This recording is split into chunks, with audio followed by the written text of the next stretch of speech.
भाई जो गुरु वचन पे डट गे,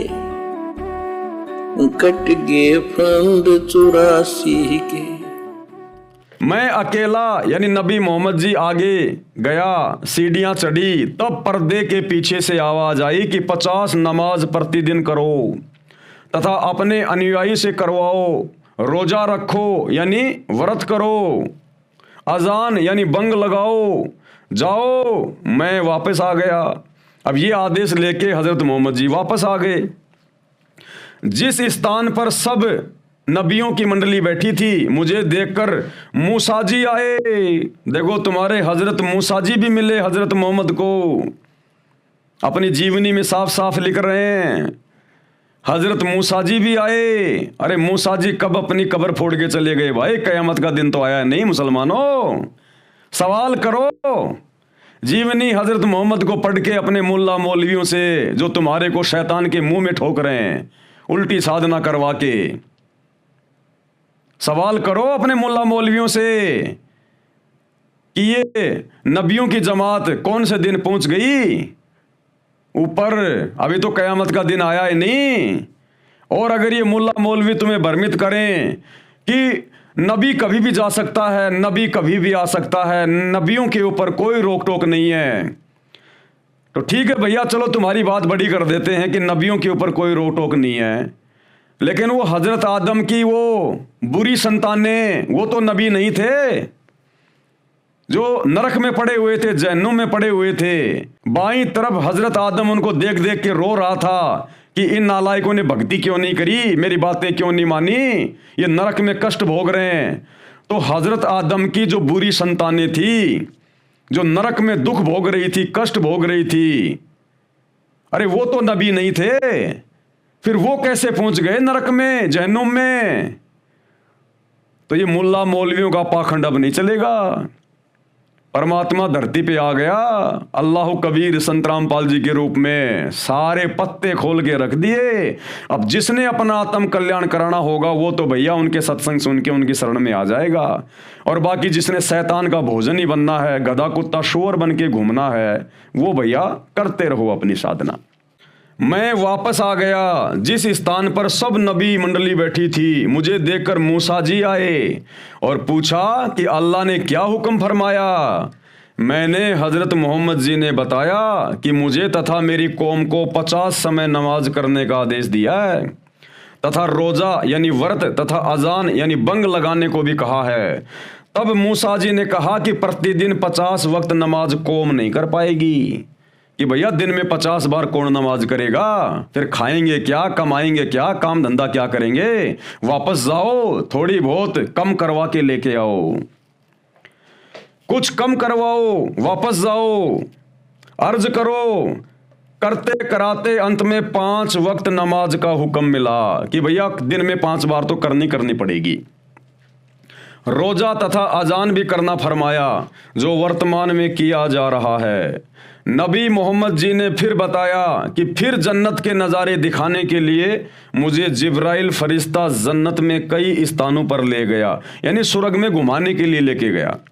वहाँ की शोभा अनोखी है, यानी इस पृथ्वी लोक से वहाँ ज़्यादा सुख हैं। अनेकों नेक आत्माएं वहाँ निवास करती हैं।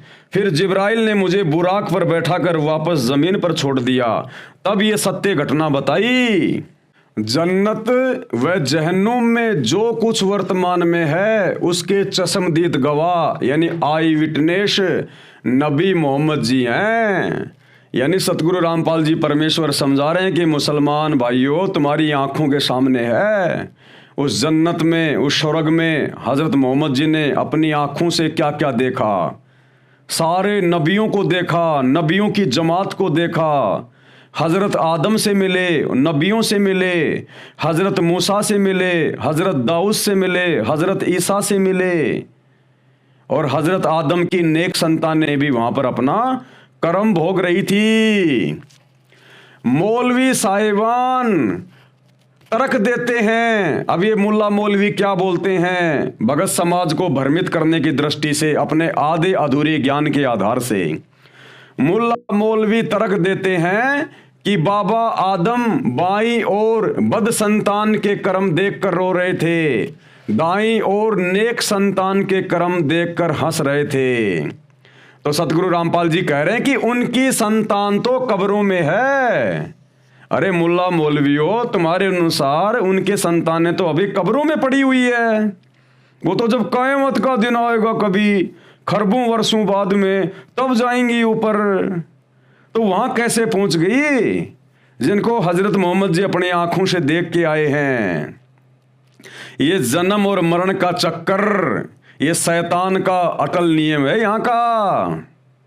ये जन्मना मरना, ये इसका अटल नियम है यहाँ का। जब तक आप सच्चे दरवेश, सच्चे सतगुरु अल्लाहु कबीर सतगुरु रामपाल जी की शरण में आकर उनकी भक्ति नहीं करेंगे, तब तक ये जन्म मरण का चक्कर नहीं मिटेगा, चाहे हिंदू हो चाहे मुसलमान हो। ये अल्लाहु कबीर ने नहीं बनाए हिंदू मुसलमान, ये शैतान का सारा जाल है, षड्यंत्र अपने भोजन के लिए। तो सतगुरु रामपाल जी समझा रहे हैं कि उनकी संतानें तो मुल्ला मौलवियों कब्रों में है। अरे ऊपर क्या देखा फिर?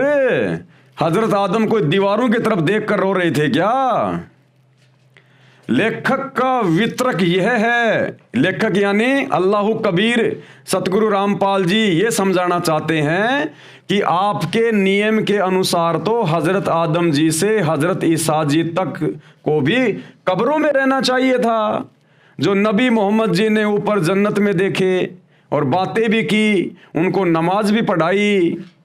आदम जी क्या अच्छे बुरे कर्म दीवारों पर देखकर हंस और रो रहे थे? अरे हजरत आदम जी जो बाईं ओर देखकर रो रहे थे, दाईं ओर देखकर हंस रहे थे, वो दीवारों को देख के रो और हंस रहे थे क्या? वहां उनकी अच्छी और बुरी संतानें तो पड़ी हुई थी। तो बुरी और अच्छी संतानें कैसे कब्रों से निकल के चली गई कयामत से पहले? ये तुम्हारी अपनी मनमानी थ्योरी है, तुम्हारे अपने धर्मशास्त्र तो मुल्ला मौलवियों की गलत थ्योरी को कैंसिल कर रहे हैं, कैंसिल।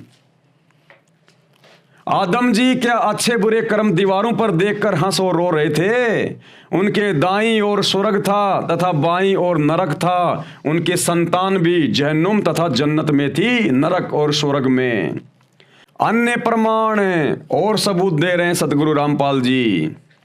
आसमान की यात्रा के बाद हजरत मोहम्मद से उसके चाचा ने पूछा कि तेरा दादा भी देखा? जब जिब्राइल फरिश्ता हजरत मोहम्मद जी को वापस ज़मीन पर छोड़कर चला गया, तब हजरत मोहम्मद जी के चाचा ने पूछा, जब हजरत मोहम्मद जी ने पूरी बात बताई ना, मैं ऐसे ऐसे ऊपर गया था, मैंने सब कुछ देखा है, सारे नबियों को देखा है, उनको मैंने नमाज पढ़ाई।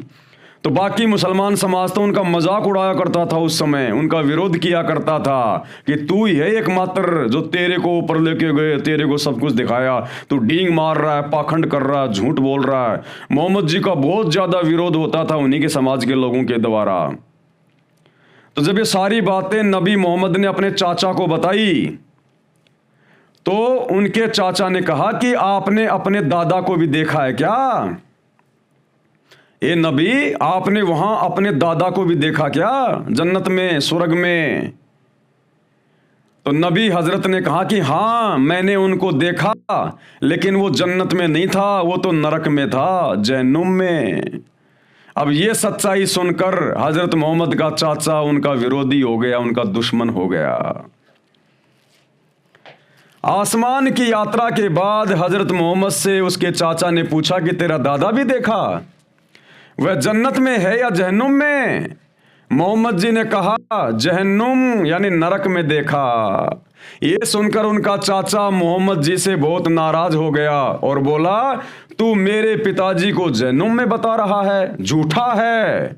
नबी जी ने कहा कि मैंने जो देखा वही बताया है। मोहम्मद का चाचा पूरा विरोधी बन गया था। सच्चाई वही है जो ऊपर बताई है कि बाबा आदम की अच्छी बुरी संतान नरक और स्वर्ग में देखी। मुसलमान भाइयों, मौका है, अल्लाह कबीर धरती पर सतगुरु रामपाल जी के रूप में है। तो मुसलमान धर्म के भाई बहनों को इन स्वार्थी मुल्ला मौलवियों ने अपने सवारत के लिए और अपने धर्म की इन पुस्तकों को अच्छे से ना समझ पाने के कारण तुम सब लोगों को अज्ञान में बैठा रखा है, अंधकार में। अपनी आत्मा का कल्याण करवा लो। कल को यदि ये शरीर छूट गए ना, जो परमात्मा ने केवल सच्ची इबादत के लिए दिया है, ये मुल्ला मौलवी तुम्हारे कोई काम नहीं आएंगे। ये शैतान भून भून के खाएगा तपतशिला पे, और फिर ये नरक में ठोकेगा, जैसे हजरत मोहम्मद जी का दादा नरक में पड़ा हुआ था। बाबा आदम की बुरी संतानें नरक में पड़ी हुई थी। ये नरक में ठोकेगा और फिर 84 लाख योनियों में गधा, कुत्ता, सुअर, बकरा, मुर्गा बनाएगा। जो तुमने मांस मिट्टी खाई है उतने जानवर तुमको बनने पड़ेंगे, अपने गले कटवाने पड़ेंगे। जब तक सच्चे सतगुरु की शरण में आकर सत भक्ति नहीं करेंगे। कुरान शरीफ के वो 3 मंत्र ऐन सीन काफ, जो सूर असूरा 42 आयत नंबर 1 और 2 में लिखे हुए हैं, जो वर्तमान में केवल सतगुरु रामपाल जी के पास हैं, यानी कोड वर्ड में उनके वास्तविक मंत्र क्या हैं, उन मंत्रों को जपने से मुक्ति होगी। अन्यथा जहन्नुम में जाओगे। जहन्नुम में कर्म भोगने पड़ेंगे सारे के सारे। ना तुम्हें खुदा का पता, ना तुम्हें खुदा की सच्ची इबादत का पता। पूरे विश्व का मुसलमान समाज भ्रमित है। और कल आप लोगों को दिखा दिया गया था जीवनी हजरत मोहम्मद से कि 63 साल की उम्र में तुम्हारे नबी ए हजरत की किस प्रकार दुर्गति से मौत हुई।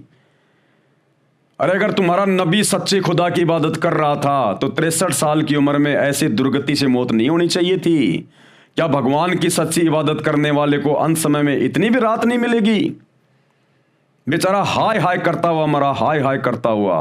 हजरत मोहम्मद जी के 3 बेटे उनकी आंखों के सामने मर गए।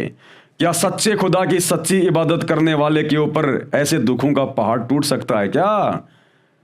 अरे सच्चे खुदा की सच्ची इबादत तो यदि आपके भाग्य में मौत है उसको भी टाल देगी। तो वो अल्लाह आज धरती पर सतगुरु रामपाल जी के रूप में प्रकट है, जो तुम्हारे भाग्य में लिखे हुए दुखों के पहाड़ों को बिल्कुल नष्ट कर देगा। सबकी जेब में मोबाइल है, उसी अल्लाह के रहमो करम से यूट्यूब पर सतगुरु रामपाल जी के सत्संग सुनना शुरू कर दीजिएगा। और बात समझ में आ जाए तो भैया थोड़े बहुत दिनों की बात है।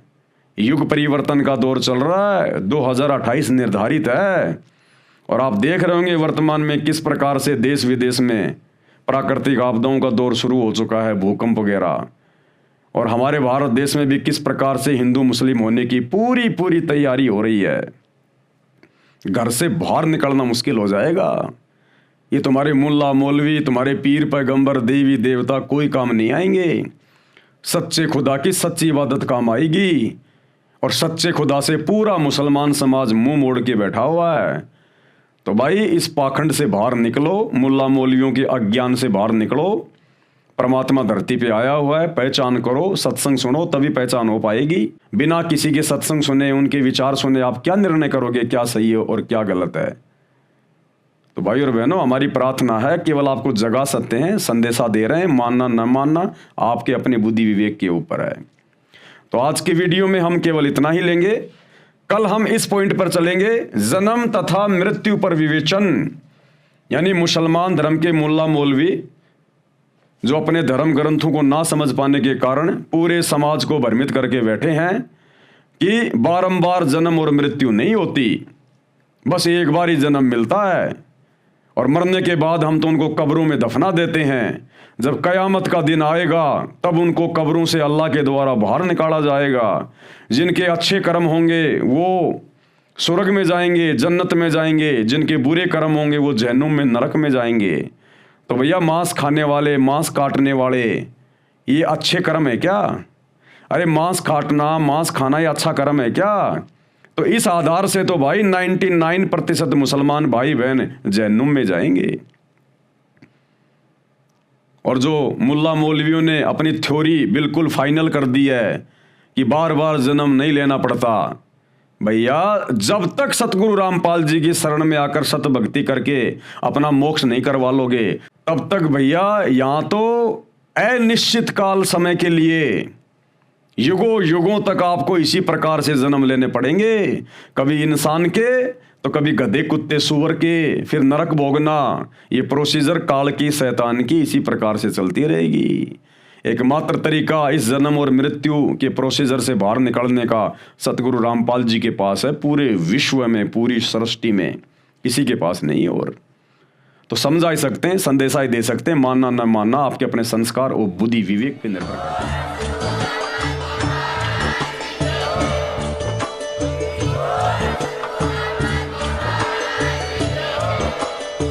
भाई जो गुरु बचन पे डट गए,